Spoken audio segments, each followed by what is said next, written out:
the water kept rising.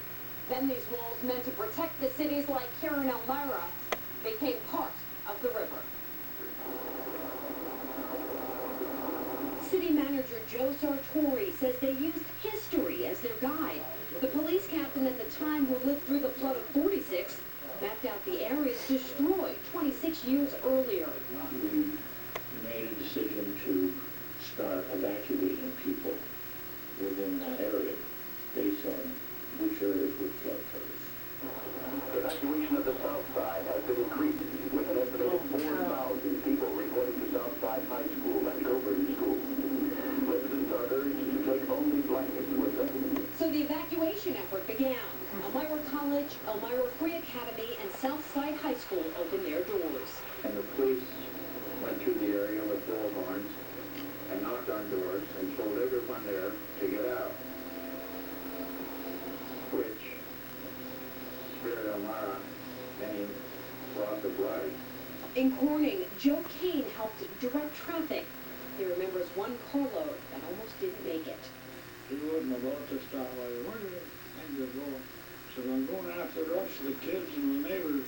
So we're taking her up on the hill. I said, don't waste any time. He was driving the water real deep when he combined with it.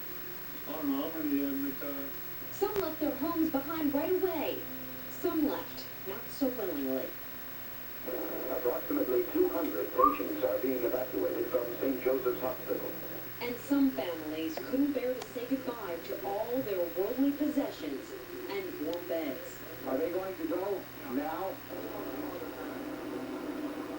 What was that? She knows. Where are the children going to sleep tonight? Well, wherever we go, if we're not to a school, that's sleeping cats will stay home. For those who fled to the shelters, it was a nightmare. If families have been separated, police can self the centers.